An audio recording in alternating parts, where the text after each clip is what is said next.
Assalamualaikum warahmatullahi wabarakatuh. Bismillahirrahmanirrahim. Alhamdulillahirrabbilalamin. Pemirsa, bertemu kembali dengan saya Zainal Abidin. Kali ini saya akan membahas Al-Mahdi kembali. Saat ini di manakah Al-Mahdi itu ya? Yang saya tahu akhir-akhir ini banyak kejadian alam, bencana-bencana alam, bahkan untuk keseluruhan dunia ya, macam itu. Ini bukti sebagaimana sudah saya katakan bahwa saat ini Al-Mahdi sudah di Lebak Cawe ini ya, yang saya tahu semacam itu. Lalu di mana letak Lebak Cawe ini, sebagaimana yang dikatakan dalam Ogo Wangsit Siliwangi ya, tentu Lebak Cawe ini itu artinya cawan, jadi tempatnya ya di sekitaran gunung yang seperti membentuk cawan semacam itu, dan itu masih dirahasiakan ya. Oleh karena itu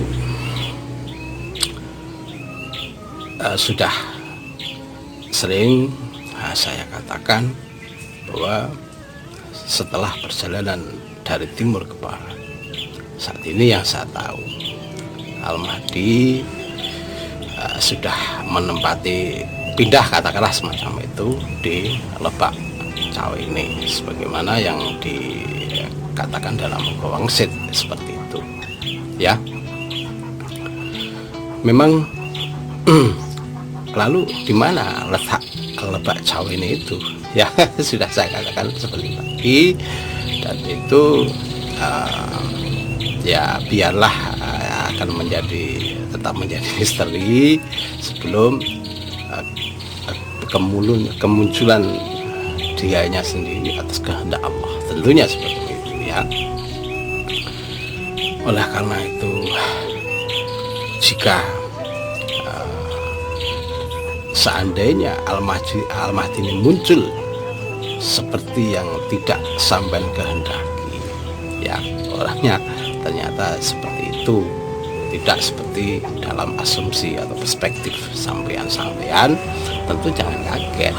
Kenapa? Sudah dikatakan dalam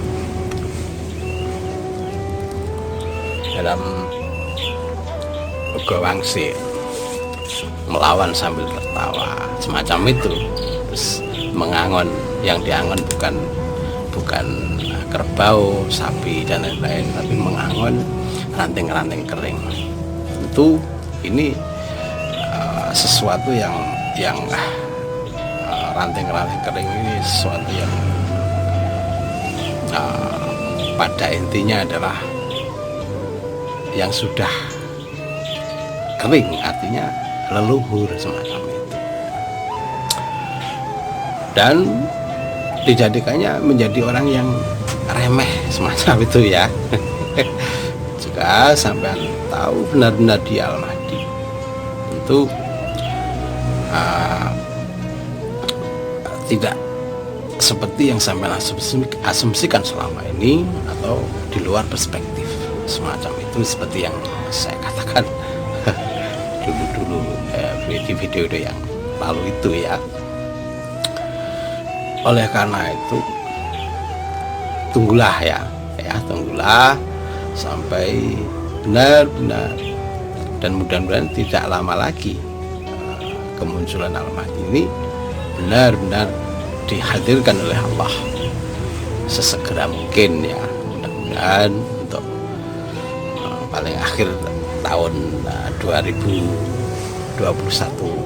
yang akan datang ini, mudah-mudahan Al-Mahdi sudah dimunculkan, dihadirkan oleh Allah, mudah-mudahan ya. Lalu saya katakan bahwa di Lebak Cawe ini banyak penafsiran bagi mereka yang mengharap-harapkan ke kedatangannya. Dan pun juga bagi mereka-mereka yang mengharap kedatangannya, tapi untuk menolak, misalkan untuk menghabisinya, misalkan ya. Karena apa? Yang saya tahu bahwa kemunculan Al-Mahdi ini karena dia mempunyai visi misi yang memakmurkan dan mengadilkan bumi ini, tentu bagi mereka yang tidak mengharapkan kemakmuran Nusantara dan dunia ini, ya, untuk kemakmuran dirinya saja, tentu tidak mengharapkan Al-Mahdi, ya. Jadi ingat bahwa kemunculan Al-Mahdi diharapkan oleh dua golongan. Mengharapkan golongan yang mengharapkan hadirnya ini untuk kemakmuran dan keadilan bagi mereka-mereka yang ini biasanya orang-orang yang orang-orang yang lemah, misalkan semacam itu. Dan bagi mereka yang mengharapkan tapi untuk menghilangkan, untuk memusuhi, katakanlah semacam itu, agar kemunculan Al-Mahdi ini bisa diketahui jauh-jauh hari sebelumnya dan ditolak, misalnya semacam itu. Kalau bisa dibunuh atau yang lainnya semacam itu. Bahkan tidak hanya dari golongan manusia, bahkan dari golongan gaib pun. Ini semacam itu. Ada dua golongan yang mengharapkan kemunculannya Al-Mahdi ini. Karena apa? Ini sudah semacam diramalkan, ya,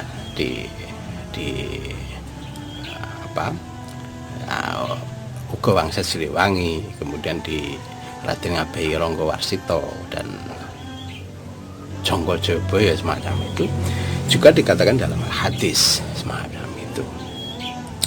Tapi ingatlah bahwa ciri-ciri umum, ya, saya katakan ciri umum yang dimiliki Al-Mahdi, yang saya tahu, ya, orangnya itu berbelas kasih, ya, semacam itu. Istilahnya apa? Sebagaimana yang disebutkan dalam Al-Quran, wa ma arsalnaka illa rahmatan lil alamin. Tentu visi misi Al-Mahdi ini tidak lepas dari rahmah lil alamin, bukan lil muslimin saja, tidak hanya untuk golongan muslim saja, tapi untuk keseluruhan alam. Itu yang saya tahu visi misi Al-Mahdi, ya, seperti itu. Jadi jika ada orang yang mengaku Al-Mahdi karena keturunan, kemudian karena dia sudah merasa pandai ilmu agamanya misalnya, atau ilmu hakikat ma'rifatnya misalkan, tetapi dia berkata-kata kotor, misalkan memfitnah, terus merasa diri kalau sudah menjadi Al-Mahdi itu paling benar. Ingatlah, saya sangat meyakini bukan dia orangnya, ya. Yang saya tahu tidak seperti itu. Gambaran Al-Mahdi yang diasumsikan oleh sampean-sampean dan yang saya lihat tidak seperti itu. Mungkin gambaran sampean-sampean orangnya berjubah, ya. Terus keturunan Kanjeng Rasul dan masih berbau-bau berwajah keharap-harapan. Tidak seperti itu yang saya tahu, ya. Bahkan yang saya tahu dia tidak berjenggot, walaupun dalam Uga Wangsa dikatakan budak angon dan budak berjanggut, ya. Artinya apa? Yang saya tahu bahwa maksudnya budak angon dan budak berjanggut itu artinya bahwa saat ini Al-Mahdi itu benar-benar tahu hukum-hukum adat Jawa, misalkan, ya, adat Sunda seperti yang digambarkan dalam Uga Wangsit, juga memahami pemahaman kitab Al-Quran khususnya, ya, lebih dari sampean-sampean, ya. Kenapa? Karena yang saya tahu bahwa Al-Mahdi ini sangat tahu apa yang sebenarnya dalam Jangka Jayabaya itu, karena yang mengerti apa makna dari yang dikatakan dalam Jangka Jayabaya itu ya tidak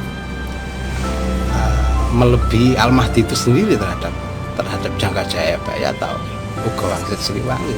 Ya persisnya seperti apa Jangka Jayabaya dan Uga Wangsit itu ya Al-Mahdi itu sendiri. Tapi jika sampean ingin memaknai, tentu itu tafsiran-tafsiran ya.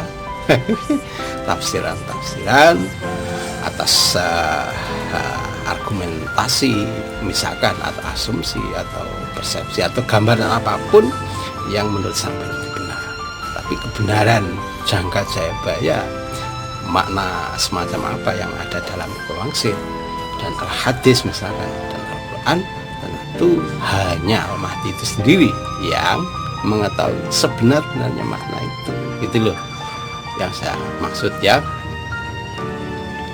Oleh karena itu tidak sesederhana, sering saya katakan, tidak sesederhana klaim diri seolah-olah sampean itu sudah yang terpilih itu ya, semacam Ratu Adil, Al-Mahdi, Satrul Biningit dan lain-lain ya. Karena sebagaimana yang dikatakan dalam hadis ya, bahwa namanya seperti namaku. Tentu Al-Mahdi saat ini ya yang bernama Muhammad Ibnu Abdillah itu sendiri, itu loh ya. Jadi pengetahuannya tentang Al-Quran, tentang Al-Hadis itu, misalkan hadis ini maudhu, hadis ini sahih, hadis ini dan lain-lain ya, ini tentu pemahaman hadis dan Al-Qurannya lebih dari sampean.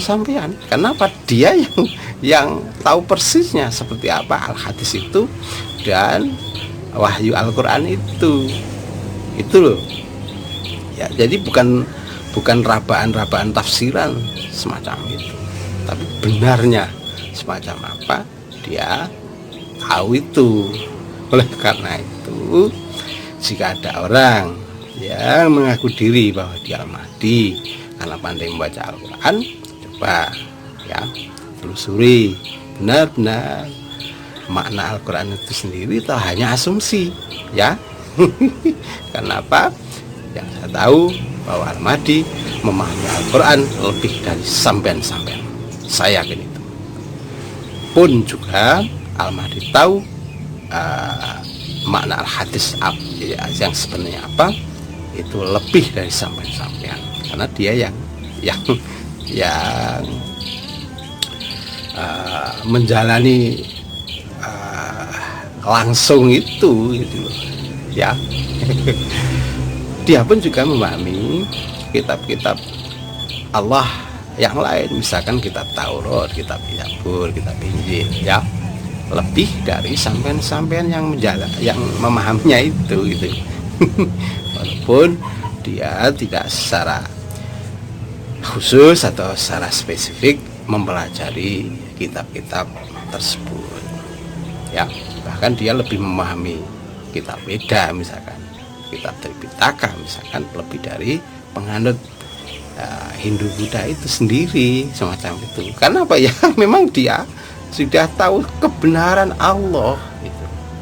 Kebenaran Allah itu macam apa, bukan asumsi, bukan takwil, tapi ya benar-benar tahu ya. Dia tahu kebenaran Al-Quran misalkan, dan kebenaran bahwa muslim itu pecah menjadi 73 golongan ya, dan yang lain-lain, dan kesemuanya masuk neraka itu ya, dia juga tahu gitu. Apa yang dimaksud ahli sunnah misalkan. Nah, ini lebih dari sampean ya, karena dia sudah merasa apa ya, itu memang bagian dari perjalanan hidupnya semacam itu. Oleh karena itu sekali lagi berhati-hati ya, bahwa saat ini Ahmadi ini yang saya tahu ya, setelah perjalanan ke barat ini Ahmadi berada dalam ya Lebak Cawe ini. Demikian, assalamualaikum warahmatullahi wabarakatuh.